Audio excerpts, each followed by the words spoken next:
I took my VTuber friends who had never played Dungeons and Dragons before and forced them at gunpoint to play Tales of the Yawning Portal with me. We have me, Bleck the Snake, playing a Yonti, aka Snake Human hybrid, as a cursed sword warlock named Zazu. Gray as an elven mage, not a drow, I promise, named Rael. Soup Monarch playing a fire Genusi ranger named Nobody. Now what? Playing a human fighter named Ren. And Chu as an elven celestial warlock named Chub Chub. Thanks for making me say that out loud, Chu. And finally, our lovely DM Brad, who is a personal friend of mine, and none of this would be possible without him. D&D is an old role-play tabletop game that relies on a lot of imagination and player interactions. But what if I want to sleep with one of them? Player interactions. It is quite complex, but luckily, we'll be using Roll20 as our interface for an online tabletop. And it takes a lot of the complexities out of things like math and automates them. Now, if you are familiar with D&D, you may recall your first experiences being a little awkward. I was gonna ask about that. The deer, why? So for the sake of entertainment, I will be narrating a lot of the campaign to help move the story along. Our adventure begins where each member of the party receives a letter of a mysterious benefactor asking to meet at a campsite. You've come to the outside of Blasingdale, a small mining town on the northern frontier, after word of the letter that has reached you. You have heard there's an old dwarf hold in these hills, and suspect that might have something to do with it. And after some awkward introductions, the party is informed of a dungeon inhabited by orcs that supposedly houses special broken blades. Our benefactor wants us to find these blades as well as create a map of the dungeon. Except, I'm a degenerate gambler, so I try to convince him to give us more money. Dwarf walks out. My benefactor will reward you all handsomely if you can find the broken blade. The broken blade? Which broken blade? Well, I can break a blade right now and hand it to you if that's what you want. No, I'm sure you have all heard of the stronghold of Kundrakar. Kundrakar? Yeah, I've heard of it. Well, my benefactor wishes to know if the legends of the blades in its depths are true. We will pay you 20 GP for information about the complex, and an additional 100 GP if you provide detailed maps of the entire thing. Wonderful. And do you think your benefactor is pricing this appropriately? What if we find no broken sword and it is all just a myth? Do you know how much 100 gold is, just for the map? I do, but I would be splitting it among these heathens. Even split, that's more than most make in a lifetime. Perhaps you could throw in a little bonus. I assure you that the ruins should hold bonuses all their own. I put my arm around the dwarf man and I say, surely you could do better. Depending on how you perform, we can talk about it. But right now, I have nothing. Also, how could you assure us if it's all legend? Well, as I said, I will still even give you 100 gold just for the map. Then I spit in my hand and I extend it for him for a handshake. Ew. Good. Very good. Take all the time you need. The ruins aren't going anywhere. If you do need supplies, feel free to go into Blastingdale. But if anyone asks, you're here on just travel or something. Okay. No mention of the ruins. So we set along our first adventure together with the promise of gold and it isn't long before we faced our very first obstacle. A carefully constructed path winds up the hillside to some unseen height above. Durgaden's clan concealed its presence as much as possible, but years of wind and rain have eroded away its cover, leaving the path exposed and visible from the valley below. The path climbs to the mountain door. Oh, I'm aware. Okay, do I notice anything off-putting or alarming? Do you want to give me a perception? Yeah, I was going to roll perception. Actually, Blake, you can actually make out two humanoid figures standing right near the entrance. Okay. Yeah, the path climbs up one last steep switchback towards a bare shoulder of rock. The hillside rises steeply on your right and drops away precipitously on your left. Debris and rubbish lie scattered over the last 100 yards or so, discarded water skins, bits of charred bone, and splintered casks or kegs. Up ahead, the path opens onto a wide ledge and then doubles back sharply into the mountainside. Two bestial humanoids in hide armor stand watch on the ledge. They appear inattentive and bored. So the party forces nobody, the ranger, to go check it out. Yes, I'm gonna sneak back down and I'll tell them there's two guys up there. Guys? Humans? Orcs. Oh, certainly the 5 of us can take 2. Zasu, go with her. We'll watch from afar. I have no objections. Hey, sorry. I forgot to enable 3D dice for most of the game. But I rolled a 20. Nat 20, baby. Nobody goes down to pick up a rock. Unfortunately, with the poor stealth roll, knocks another rock down the cliffside. That clatters, and the orcs look up, although somewhat surprised, and will roll initiative. Blake, you will get an attack before we start the turns, however. Nobody will not. Well, nobody ended up alerting the guards with the clap of their ass cheeks, so I knew I had to make my first turn in combat count. And I did. I don't ask questions, I hit first. There you go. Thank you. And I assume that hits? That does in fact hit. Ooh, big damn. Alright, you can describe what happens? He does go down? My chainsword is basically like unlinked and can curve and wrap around things. So I slash around his neck and pull back, and his head just gets severed. So I'll Eldritch Blast the other one. That blast off his armor, unfortunately. Oh. I'll run back to nobody, and I'll say, "Your turn, love." Next up is nobody.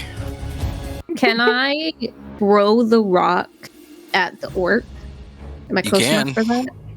Okay, that's what I want to do. And it wasn't long until the rest of the party caught up and everyone got to experience their first taste of combat. Yeah. Okay. Do you see which direction the fire is going? That's where he ran into. He ran down there. So that's actually where the entrance is. It cuts back. So can I run there and also cast the spell? Where you can run through is use 30, up to 30, so you can 30 feet of movement. So you can move up a good bit and then use it. Okay, alright. Let's see. 30 here. Yep, and that would probably be a little bit better. Okay, then I can cast it. What? You probably want to center it. So what's really cool about Fog Cloud is it like fills out.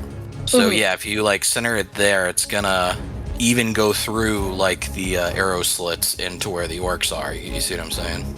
Yes. Yep. Okay. And it has a 20-foot radius. Yes.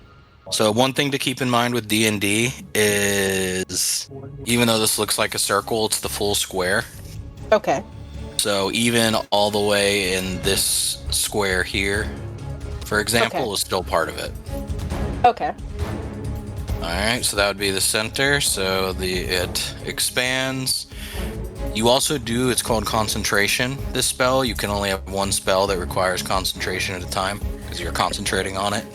And if you get hit by damage, there's a chance you stop concentrating. Don't need to worry about that right now, but I just wanted to make sure you know. Okay. All right, and if that's it for you, I can't see anything. Also remember to bump your spell slot down to 3 because you used one. Okay. What on earth did she just cast? If you can't see, then move around. Except Ren. Ren just ran down a hallway because his sword was too big. Anyways, we came across a door. I want to knock on the door. Hello? Okay. You knock on the door. It's a big, dull thud, and you do not hear anything in return. Oh, Did you expect them to conversate with you? yes. But you don't speak their language. That doesn't matter. Which Rael expertly comes up with the idea to summon a servant through one of the arrow slits the orcs were using to shoot at us. Are we sure this is their first time playing D&D? Upon entering, we hit our second obstacle of the campaign. The great doors open onto a large hall. A narrow ledge overlooks a deep, dark crevice that cuts the room in two. Water gurgles and rushes somewhere far below. 2 copper braziers burn brightly on either side of the door, illuminating the western half of the room, and another ledge is barely visible on the other side of the chasm.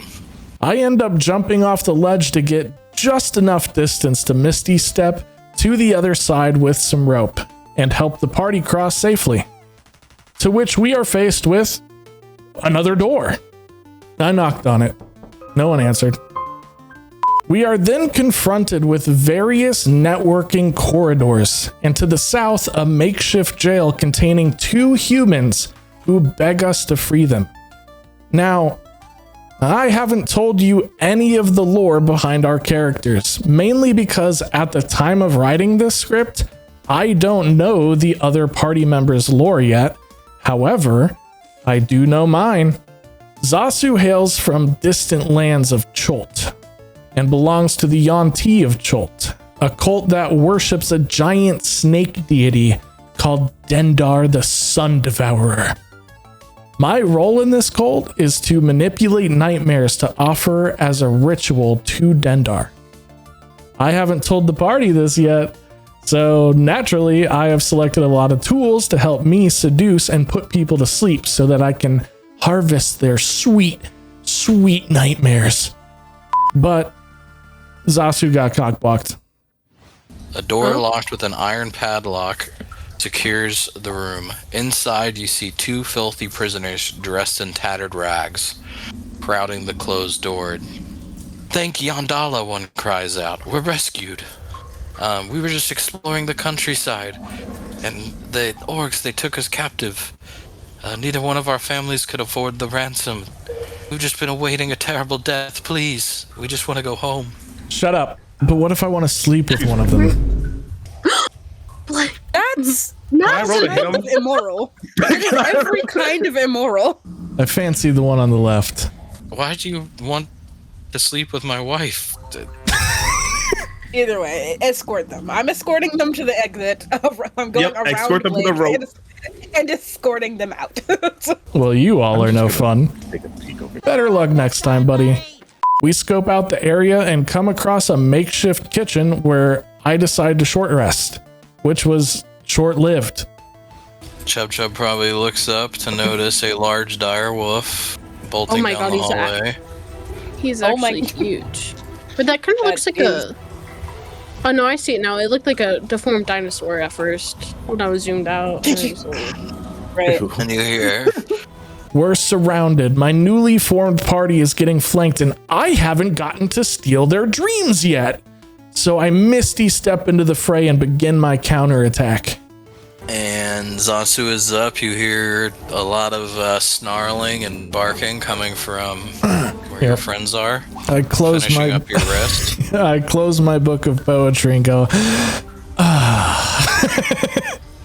And I walk 10 feet here, and then I'm going to Misty Step to the direwolf next to Chub Chub as my bonus action. And you just see me poof into a cloud of darkness and just step forward right in front of you. And then Farming. Man's ore farming. I am ore farming, yeah. Ore farming. And then I take a stab. Alright, 8 slashing damage. I'll use shatter. Oh, that's really Does good it- here. Yeah, does it do it from where I am, or can I like place it like? So in if a, you see like- how it says range 60 feet, Yeah. so you can put it anywhere you can see within 60 feet, and then it's a 10-foot radius around that. So 2 squares. Okay. I'll like play it like right here, or. Well, you probably want to put it up a little higher because you don't want to. You can hit your allies with something like that. Oh. So you would want to put it at least like here, in the middle orc, where the middle orc is, because. Like here? Yes, exactly. Because that Oh, way, because okay. it's gonna go 10 feet, right? So 2 squares down, and then 2 squares up from there. Oh, okay. So it's actually more like 15. It looks like for the radius, with the way radius works. But that way it will hit all 4 of them, right? 3 orcs and the wolf, but it won't hit any of you guys. Okay. Yeah. So that's pretty big. It says cast at what level? Do I just do level 2? Yes, warlocks always get to cast at the highest level because that's just one of their special things. Yep. So Okay. 2. 2. Does more damage. For brand new players, everyone is making stellar moves. I was honestly super surprised by everyone's ability to just understand the game. Chub Chub, God, I hate that name. Especially had a brilliant moment instantly killing 3 orcs with an AoE spell.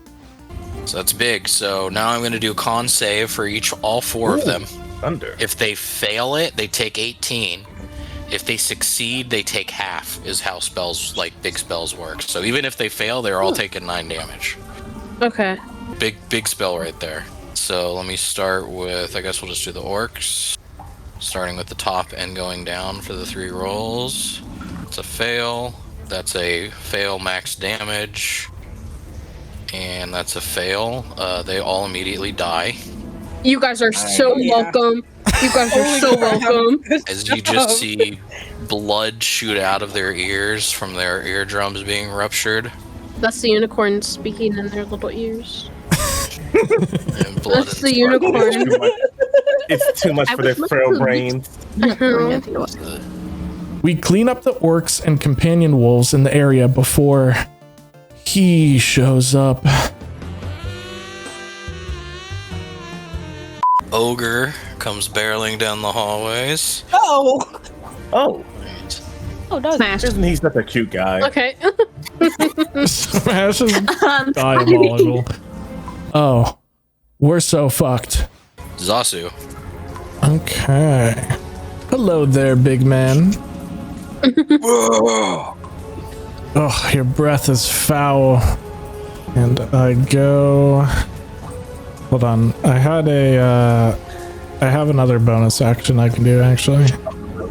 So I'm gonna do branding smite on my sword. You actually, the way the smites work is you don't use them until you actually hit. So you don't even have to waste a slot. Oh, okay. Perfect. So you can see if you hit first, and then if you miss, then you don't even have to use it. Is that a hit? It is not. Okay. Great. Do I have anything else? That's Oh wait, you have advantage. Guiding bolt. Oh, yeah. So that does hit. Correct. Yep, you're good. Perfect. It's going to be 10 plus 2 damage from your curse. And then if you wanted to smite, now would be the time. Yeah. Or use your it's pretty much a smite, the slashing smite. Can I do Blade. both? You could do both. Yeah, so I'll expend 2 spell slots. Oh, per spell level. So it's 48 slashing. Okay. Jesus Christ. 48 damage? Or Yeah, we might have to tone that down a little in the future. I'll try not to spam it. Well, yeah, it's fine. You rolled 3 wrongs. Be happy you got 4 dice. You know what? It's not okay. That's RNG for you. And then Branding Smite, 2d6 radiant as well. Okay.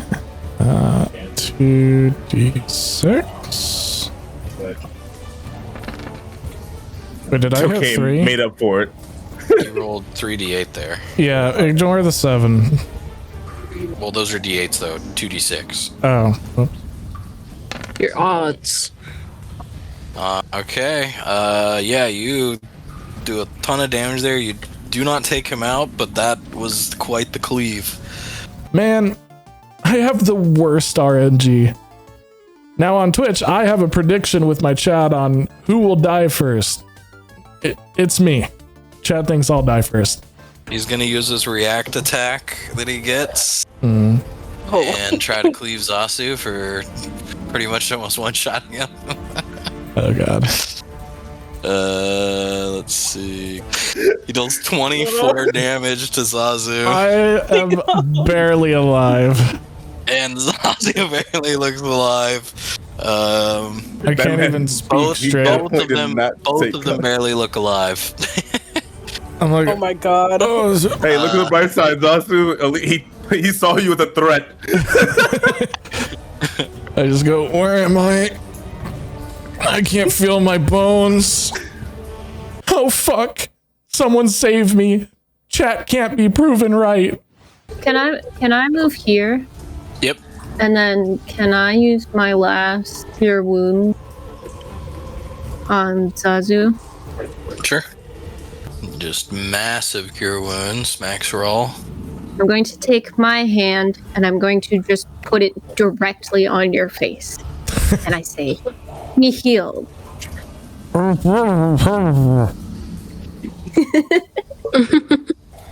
You're welcome. I do a little bow. Alright. Good stuff. He was very much on the brink of death. And it is now Zazu's turn. Thank you. Nobody is my savior. No. Nobody, like the character. Never mind. We end up finishing off the big, sexy ogre and all his goons before taking a party-wide short rest. And that, my dear viewer, is the first chapter of our adventure. Thank you, and if you made it this far, this is the first of many episodes in our campaign.